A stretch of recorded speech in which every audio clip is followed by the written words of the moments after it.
Does God exist? The question that has been popping up in the minds of humans for probably all of time. And I can say from my personal experience, if you had told me 10 years ago that I was somebody who not only believed in God, but had made a career out of helping reconnect people with God, with their relationship with God, I would have never believed you in a million years.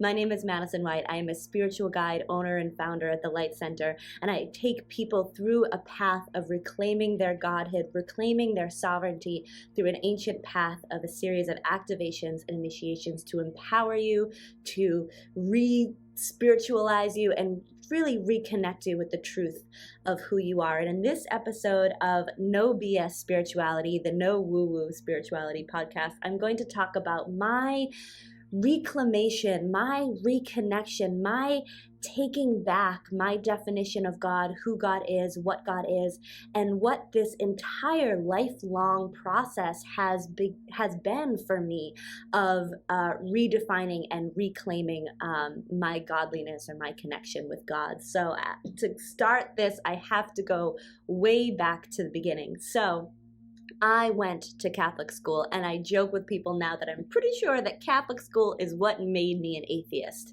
in the first place.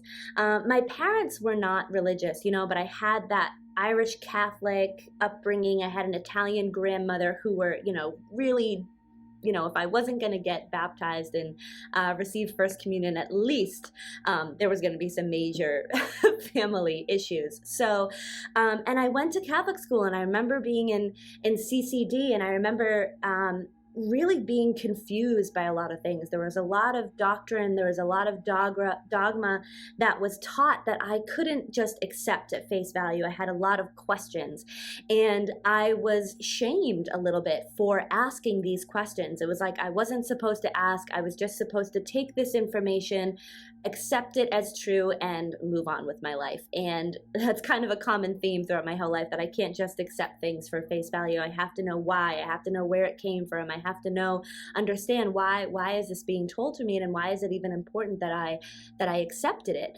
So as a child, having these questions, and the CCD teacher, the religion teachers were not giving me answers that I wanted. My parents couldn't answer my questions because they just didn't know, and they probably had their hands full with having a household and their jobs and everything. So when I had these questions and these yearnings and these concepts that seemed really important to me, like life everlasting and sin and all these concepts that as a child I'm like, this feels really important. How come no one's answering my questions? How come I'm being made to feel bad or wrong for asking these questions even? Started to began a feeling within me that I did not belong in the church. I didn't belong in religion. I didn't belong in, God's garden, that this was not a place that had space for me and for my questions. And a lot of invalidation, a lot of feeling of ostracization was happening. Ostracization. Anyway, I was feeling really ostracized from the experience that I had in Catholic school, in the church, in the Catholic Church growing up, which really separated me from that whole thing.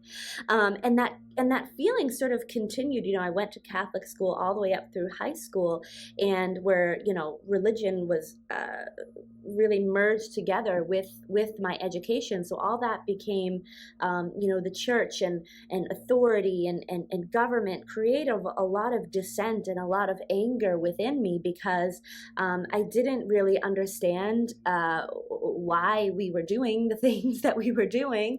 It felt really hypocritical to me, a lot of the rules that were in place.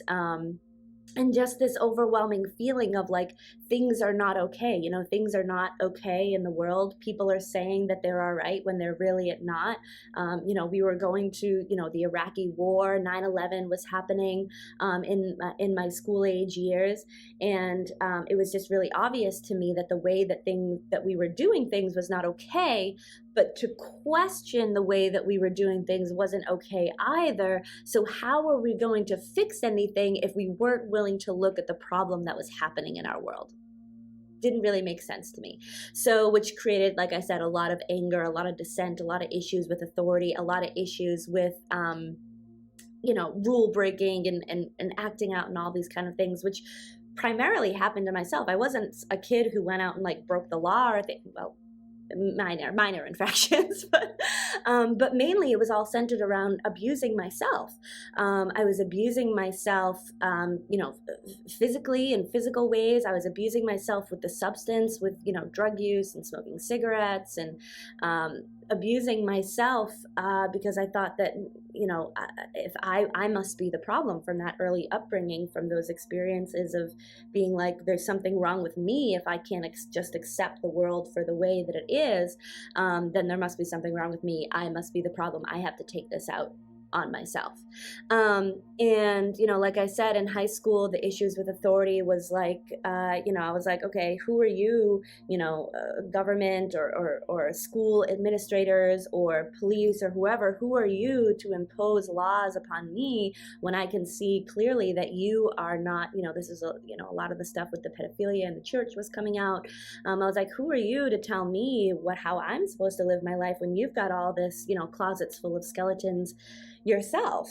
So it's created a lot of issues with identity, a lot of issues with feeling out of place, feeling like I'm not welcome, like there's not a place for me in society. And so even though I kind of went into this, it started pushing me into this sort of nihilistic place where like, well, nothing, middle finger to the world, nothing matters, none of y'all matters, like fuck all y'all. So but there was still something inside me that was pushing this drive of wanting to understand myself, wanting to understand the world. It was kind of like, okay, you've got this life, you've got to, something's got to click, something's got to make sense. So that kind of pushed me into more of an intellectual, philosophical place. And I think this happens a lot with people who don't have the emotional support to understand what's going on within themselves or how to cope with what's going on in the world. If we can't understand it on the emotional level, which is where we're experiencing it primarily, is through our emotions and our feelings, then we intellectualize. We say, okay, well, I can intellectually make sense. I can rationalize. I can use my logic to try to make sense, to try to find a language, to try to find a label, something that makes sense to this.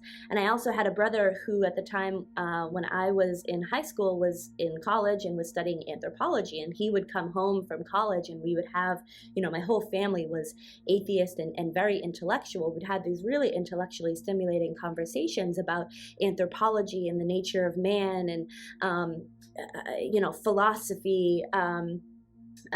Plato and Aristotle were not things that were off the table at our dinner conversations. So it was intellectually, it was feeding that mind to try to at least figure out like, oh, okay, there's a name for what I'm feeling. There's other people who have thought the way that I feel and have sort of pursued that intellectual avenue of understanding this and creating a language and creating a name for what I'm experiencing. But it still didn't solve the problem of the emotions that I was feeling. Just because I had a name for the emotion, or I had a box to fit myself into, it didn't heal those emotions. I still was rifled with these feelings of not belonging and not being accepted, something being wrong with me.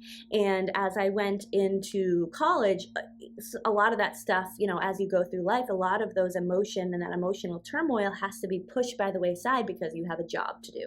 You have, in the case of college, it was, I gotta study for this test. I gotta just get through the next thing, which is where a lot of people are in their lives right now, is they have to push that stuff by the wayside, which is actually the most important.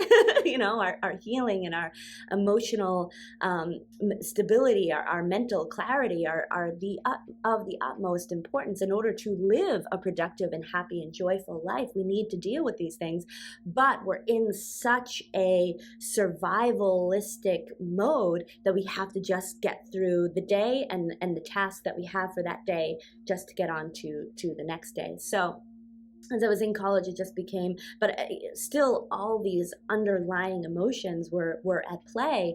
And that's where college, and then after college, a lot of the drug use, the alcohol use really ramped up, because it was like, okay, I'm stuck in this place where like I have to just get through each day, but I'm carrying this weight of all of these emotions and all of these questions in my mind and all of this uncertainty and I'm just not settled. I'm just not settled in my life, and I don't know what to do. So ended up being a lot of drug use, either to numb out. I used marijuana and alcohol, and even to the point of Percocets to numb myself from the magnitude of emotion that I was feeling, that I didn't have a place for and didn't have a structure for, or a way to move through. And then on the other side, feeling so numb, so drawn out, so disconnected from myself and from what I was doing in my life, to the other side of things, of doing hallucinogens, LSD and Molly and DMT, to feel something, in order to feel alive. And what actually happened, at this point I was like nihilist, atheist, nothing matters, there is no God, just have fun. You know what I mean? Just enjoy the experience, seek pleasure, because that's all that matters, because none of this matters anyway, was kind of the conclusion that I had, that I was comfortable enough to sit in for the time being.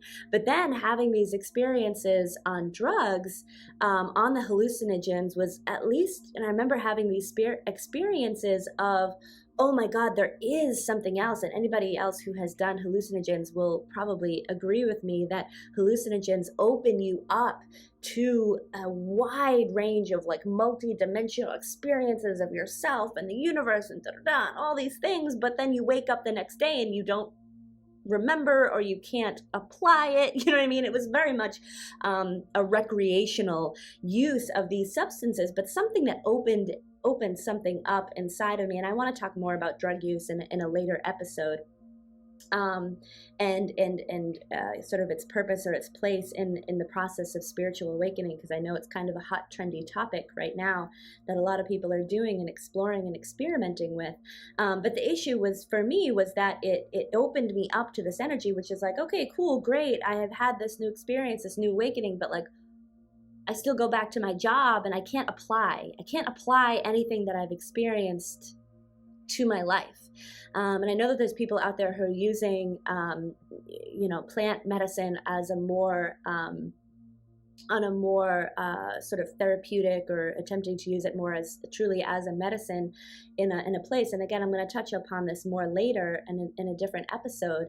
But I saw a cycle in the time and place that I was using these substances.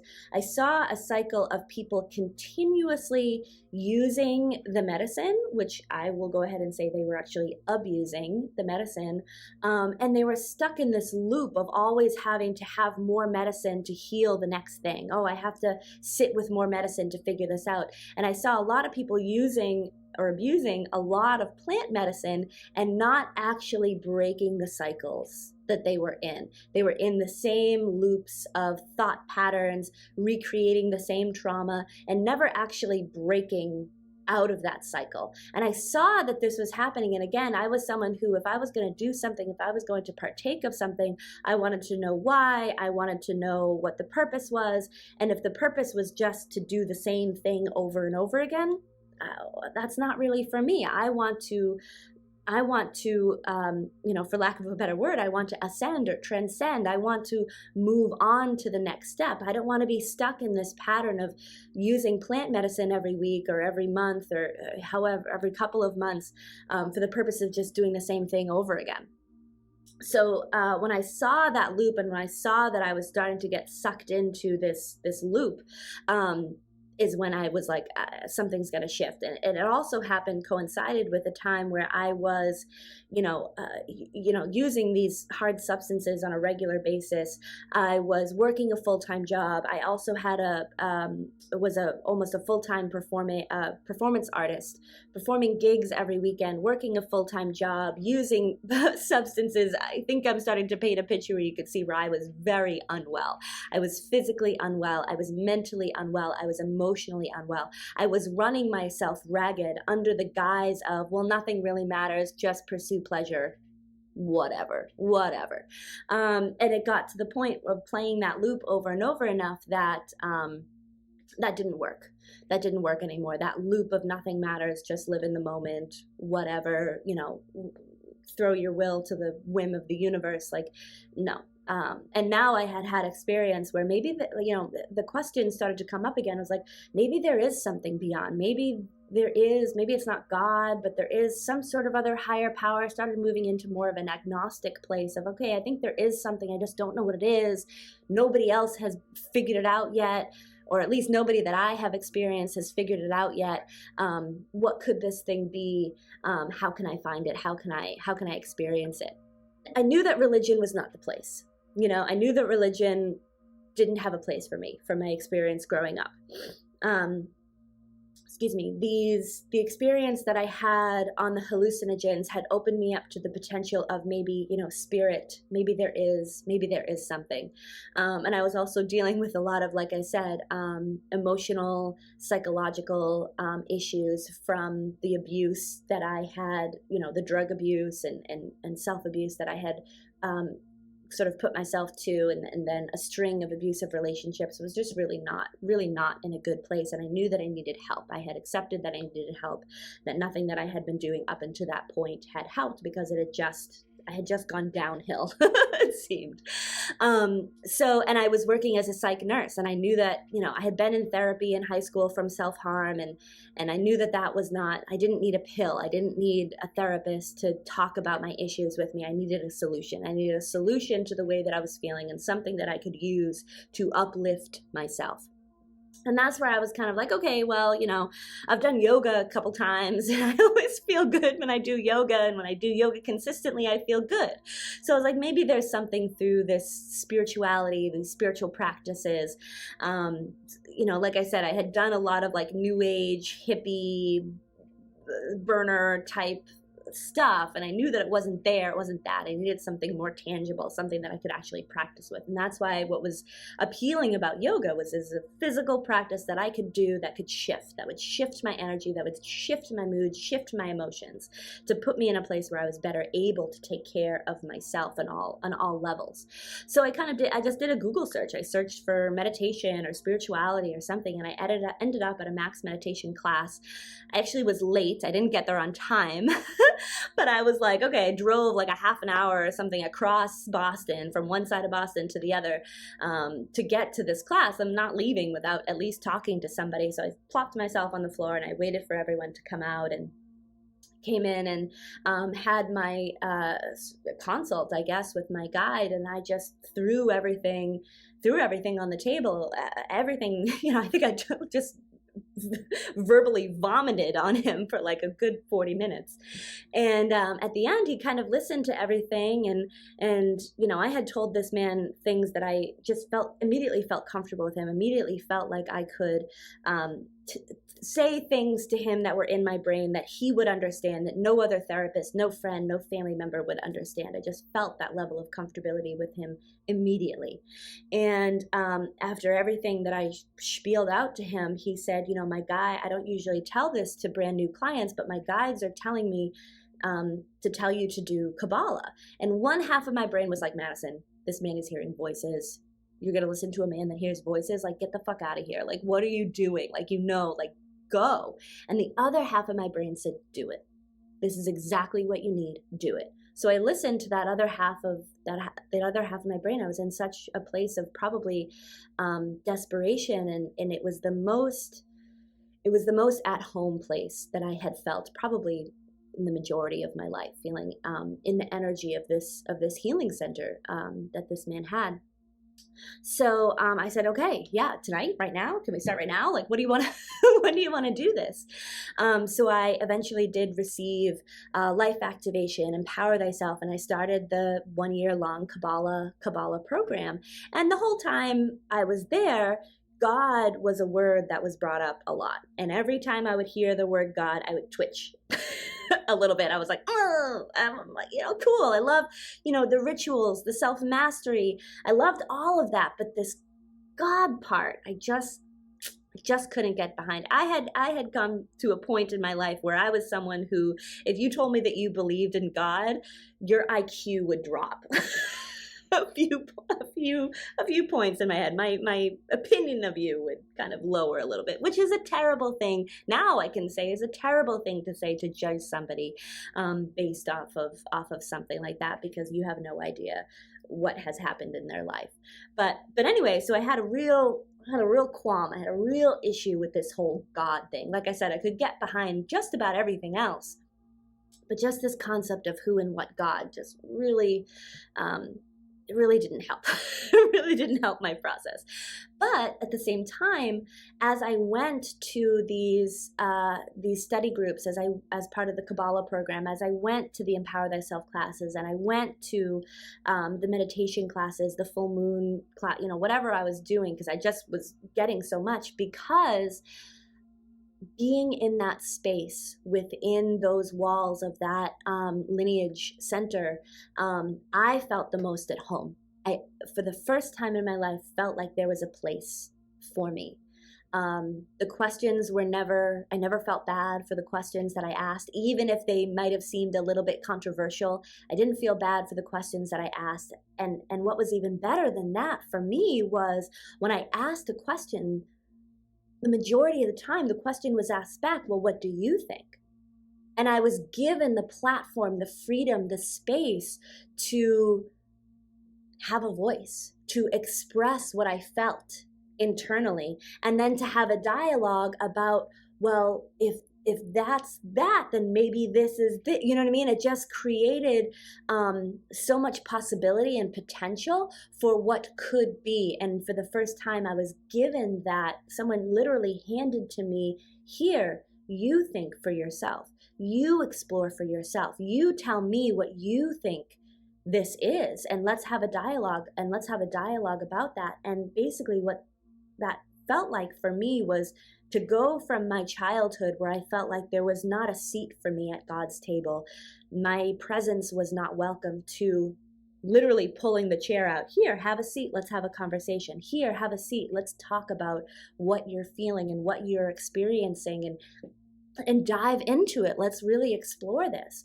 So what the modern mystery school path did for me was shift the focus back onto me. Instead of this grasping of like, ooh, I need empowerment, or I need healing, or I need all of these things. I need, I need salvation. I need reconciliation from all these other places. Instead, it put the focus back on me and said, how can we help you reclaim these things for yourself? It gave me a seat back at the table of my own divinity.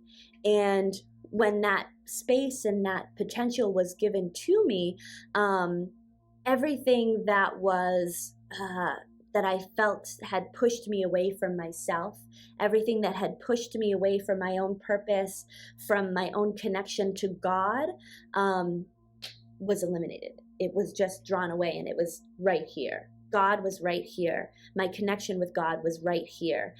It wasn't outside of myself. It wasn't something that I had to go to a specific time in a specific place on a specific day of the week to receive. It was here within me always, and I didn't have to look outside of myself for that connection with God. It was right here. And the only thing that was blocking me from my connection with God was myself. So if I was going to strengthen that connection with God in myself, it was synonymous with strengthening my connection with myself. So things like healing my emotions, clearing my mind, removing things that were stopping me, blocking me, harming me, that became the mission. That became the purpose, to remove all of that excess stuff that put me in fight or flight, that put me in a survivalistic place, that put me out of my heart, essentially, to come back home to myself, because in my home, within myself, is where God dwells. So with the space and the structure then to explore myself, and a framework, the path of progression is essentially a framework for exploring who and what you are, and peeling back the layers of what you aren't, to reveal to yourself the truth of who you are. So in that process, all of the teenage rebellion, all of the issues with authority, all of the self-harm, the self-abuse, the childhood trauma of believing that I don't belong, all of that became prima materia with which I could work to peel back and heal and reveal the truth of who I was underneath that. And again, when I became more connected with myself, also meant becoming more connected with God, because these two things are not separate. They are one and the same. So I was able to heal that original pain of feeling like I don't belong to knowing that I do belong, and that within myself is where I will find God. So does God exist? Yes. How and why I can say that is because I know God because I know myself. And through the processes of activations and initiations is how I came to know myself. And through the knowing myself, through the knowing the peace and the joy and the harmony that exists sort of innately within me, everything that is not that, I had to peel away. As I said, healing the self-harm, healing the pain, healing the addiction, all of that revealed within myself the truth of who I am, to know myself, to know God. So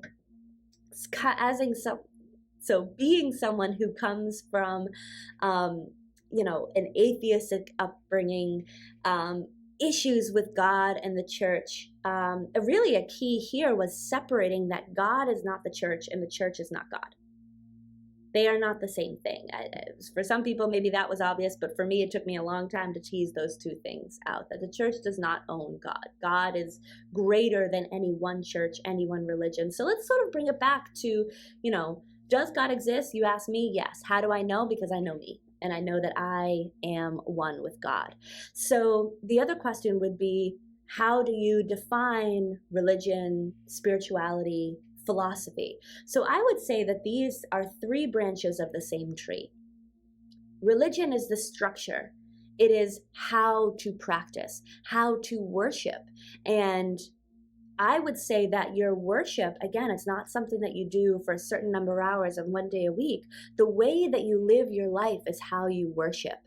The way you worship yourself, you care for your body, you care for your mind, you care for your emotions, you care for your external surroundings, you care for your relationships, you care for the environment, for the earth.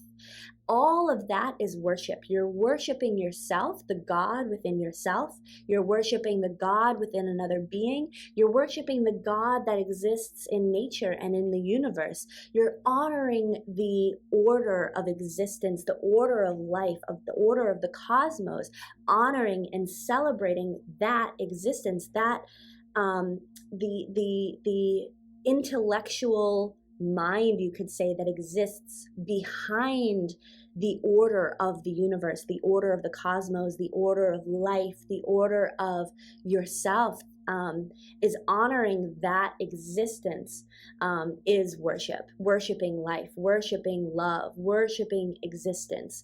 That is your worship, and that the structure of how to do that with the highest regard, with the utmost sanctity, with the utmost honor and proficiency is religion. It's the structure of how to, you could say, how to be good, how to be a good human in this world.